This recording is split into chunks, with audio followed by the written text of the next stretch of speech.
Dang, can you believe it's been almost 3 years since I reviewed the Elantra N? And in that time, it has received a refresh. Now, this vehicle came out in 2021, the refresh came out in 2024, this is a 2025 model, and I'm here to tell you just how good this fun manual transmission turbocharged sedan really is. And stay to the end, because once we're done reviewing this beautiful sedan, we're going to compare it to the competition and also put it on the spreadsheet to see how good it really is.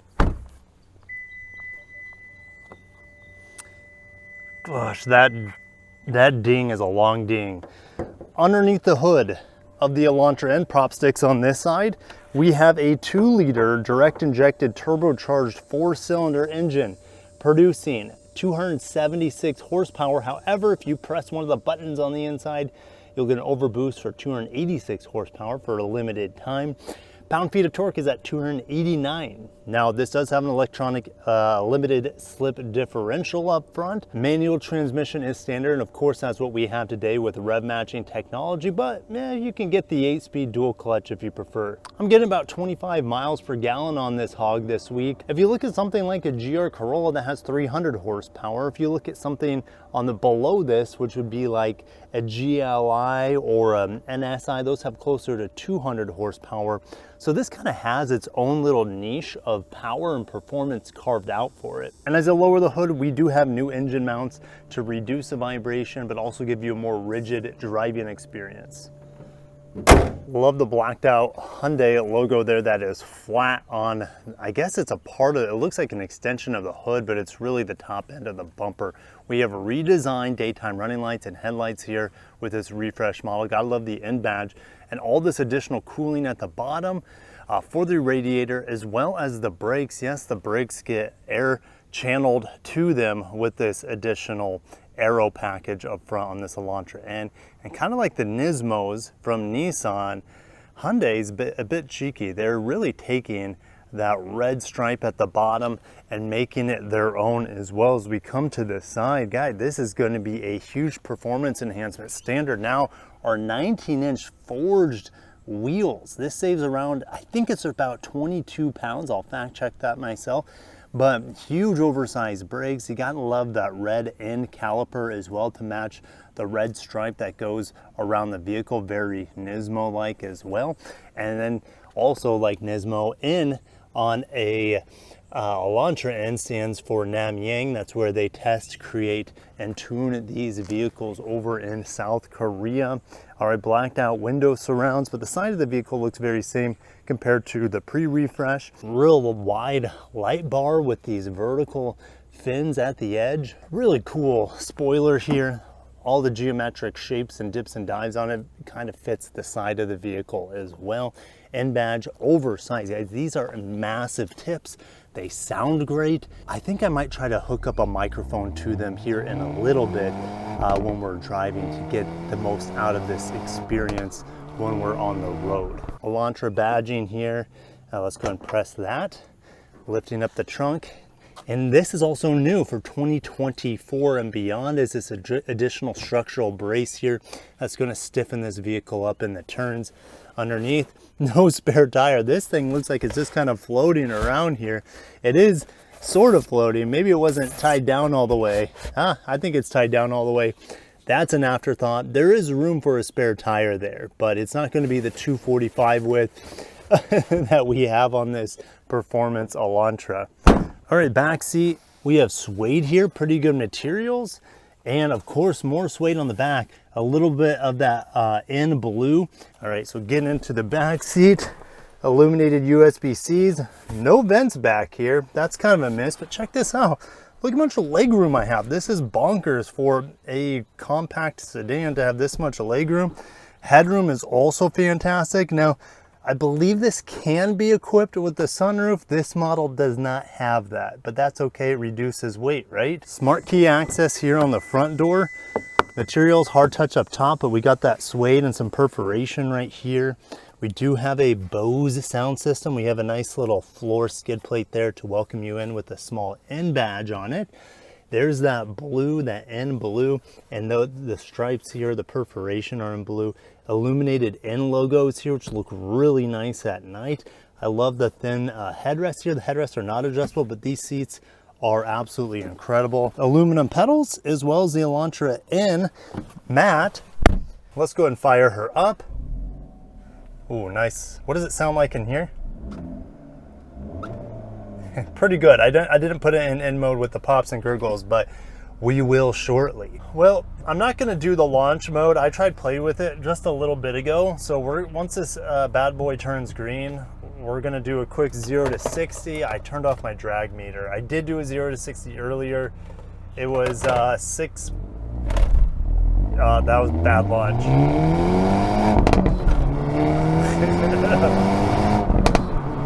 All right, that was a terrible launch because it went green before my drag meter could get set up. So I feel like I'm failing you guys right now, but 0 to 60, I got 6.41 seconds, and 0 to 100 kilometers per hour was around 7 seconds, or 6.9 seconds, all right? So,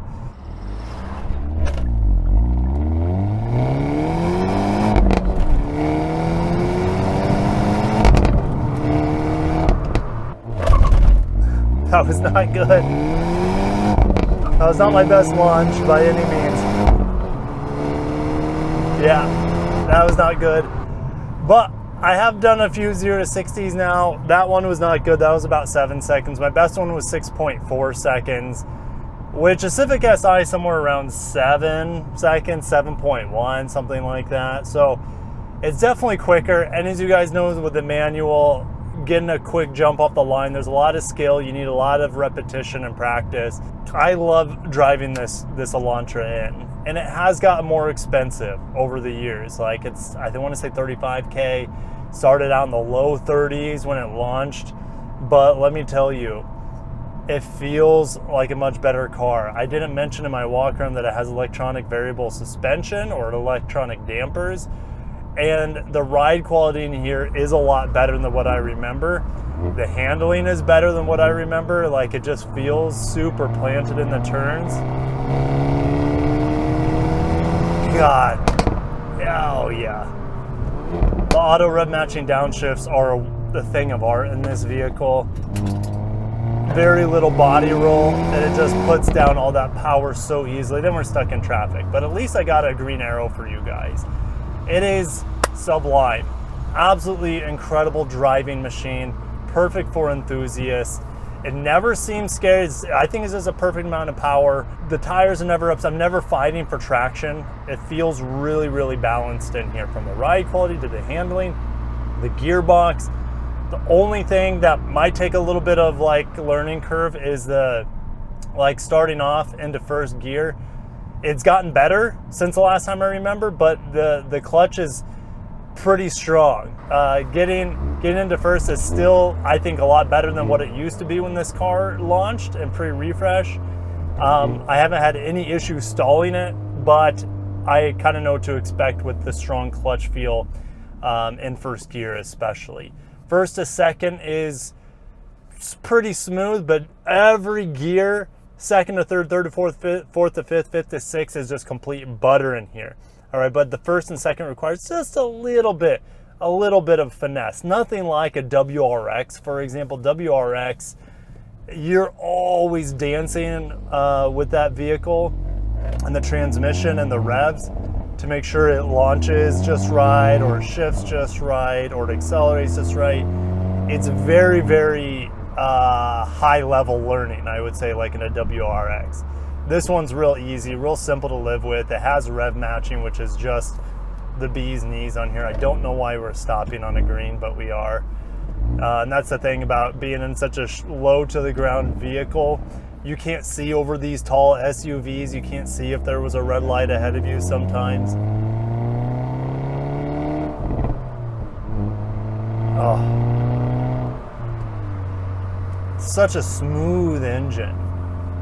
And man, I turned off all that cabin assistant noise that you can select in this vehicle, but man, just hearing the pure engine, the pure exhaust is the way I like to do it. I think the SI, for example, maybe even the Type R. I don't know if they let you disable that sound. You kind of have to do an aftermarket walk around, or work around, I should say, to remove that speaker involvement with the engine, and it takes away from the driving experience. Okay, Q7, are you gonna get over? Thank you. You hear those pops on the downshifts.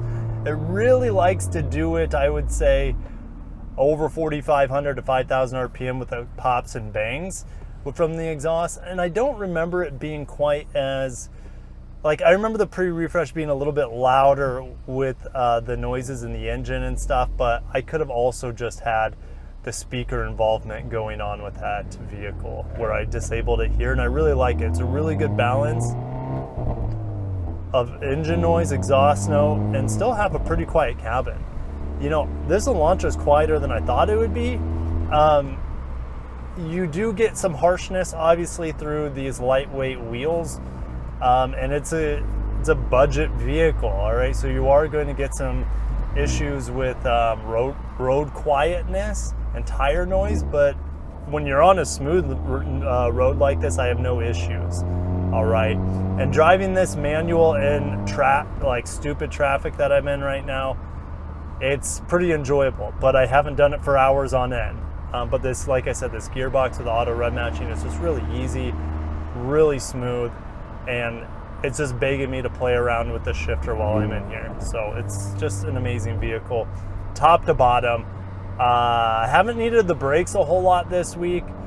I mean, they, like I said, they improved the cooling on them. I don't think they touched the brakes themselves, other than some of the software, some of the ESC stuff, maybe through the brake software has changed a bit. I kind of got on the brakes hard there, but yeah, the brakes, I have no issues with them. There's a little bit of rev hang between first and second, but nothing like a Civic Si, for example, or even GR Corolla might have a little bit more rev hang than this overall. But both vehicles are stupid fun to drive, all right? This one just comes in at many thousands of dollars less, all right? So, I mean, last thing before we head back into the office is, like, what about comfort in here? Well, these are very strong bolstered seats from the bottom on my thighs to the top. So comfort's not like incredible in here. It's good, but for a bigger person, like the bottom cushion especially, I'm not saying I'm a bigger person, I'd say a taller person. I'm about 200 pounds, and so these seats do feel a little small for me, but it's nowhere close to a deal breaker. All right, so we got stuck at the yellow. Sitting at idle, even in N mode, like no vibrations in here. And maybe that's because of the new motor mounts. Like, I'll just put it back into normal mode here, or that's eco mode. We're gonna stay out of that. There's no shaking of this vehicle.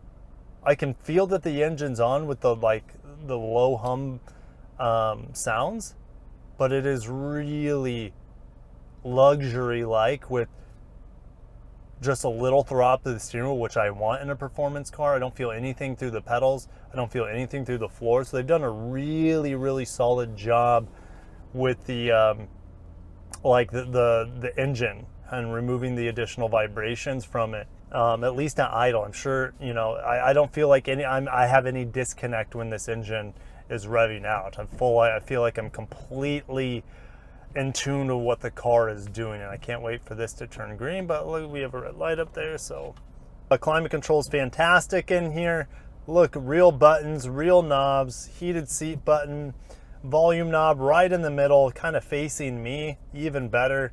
There are buttons still here for radio and nav and that sort of thing. The steering wheel is absolute perfection. The stitching isn't perfection, but the feel of it, the ergonomics of it, absolutely fantastic. Love the blacked out Hyundai logo with the N logo at the bottom.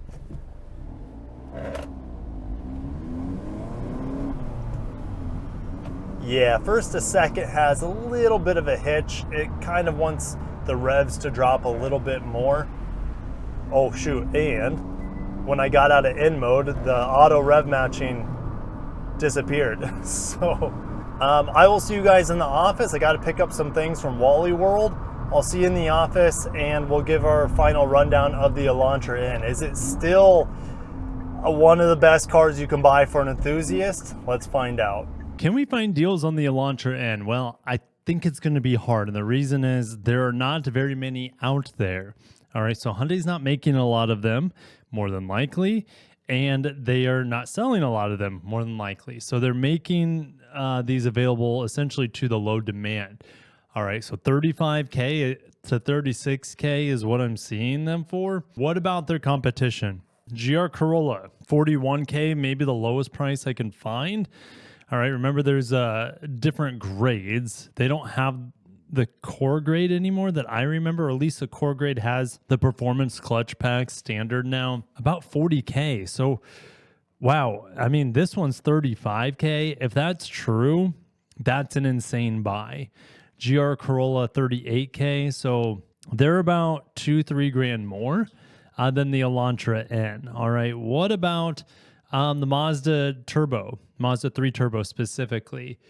You can get them for pretty cheap, at least the sedan. Low 30s, you can get them. And in a straight line, it'll beat an Elantra N. I mean, you have all-wheel drive. It's an automatic 6-speed auto.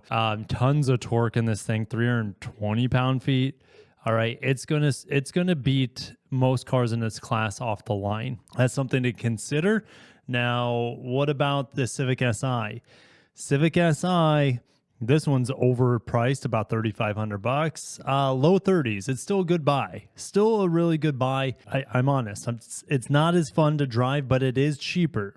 It is cheaper than an Elantra N. It's also slower, a lot slower than an Elantra N. Type R. Well, this is, guys, we're into uncharted territory. These are all upper 40s, the Type R. All right. Type R is a better vehicle. It's a little bit more polished, but like I said, the post refresh has taken a huge step up for the Elantra N in terms of refinement, way more than I was expecting. All right, what about the GLI 2-liter, which is, this thing can be tuned very easily, get a lot more power out of this thing. This is a fantastic car. It's really well equipped. You get ventilated seats. And this thing, I'm trying to remember if it has a head-up display. I think it has a panel roof. It just looks so plain Jane. You barely tell it's any different than a normal Jetta. All right. So, and some people like that, but the Elantra N is more fun to drive than this. And the stock tires on this are trash, like really bad. So that being said, where does it fall? All right. Well, looking at some of the other competition I've driven so far this year, the performance category, Mazda 3 Turbo hatch. I had more fun in the Elantra N than the Mazda 3 Turbo hatch. It also has a lot more room in it. GR Corolla. It's also, I would say they're about the same amount of fun. All right. Tons of fun in the GR Corolla, but also the GR Corolla has no space in the back. Let's look at more performance cars. A GLI. A GLI is a really good bang for your buck for what you're getting. Also a solid A-tier vehicle. What about the stuff in the S tier, or the S3 is just a different class altogether? Can it match? Can it be in the S tier as the Ioniq 5N? I think the Ioniq N is just, or Ioniq 5N specifically, is just so unique and so capable, so easily. So it's just it's so fast and easy to go fast in it, and the regen braking's so good. And you can just you can play with the paddle shifters in it for a fake DCT. And it handles way better than it should, despite it being heavy. But the Ioniq 5N is a better car. It costs a lot more than the Elantra N. But the Elantra N, is it S tier? And I've been debating this all week. But since I'm seeing, GR Corollas, not that much more money than an Elantra N, but it gets close. I mean, look, we're in the low 35s here.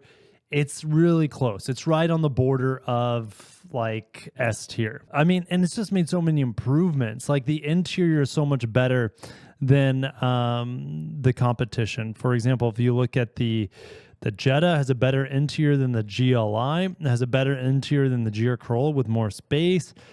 The seats are better than the Mazda 3s. Shoot, I'm doing it, guys. Call me out if you want. I'm doing it. I'm putting it up here. I'm putting it up here because I'm struggling with it. I'm putting it at the very bottom of the S tier. All right, we were reviewing this on 624. Corner Rascals, what they use in the literature. It is more fun in the turns than I would say a GR Corolla.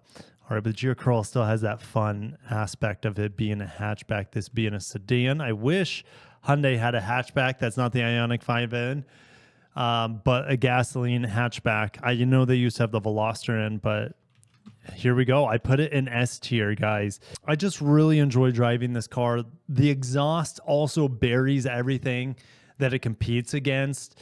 The SI is not very good exhaust. Like even the Type R doesn't have that great of an exhaust.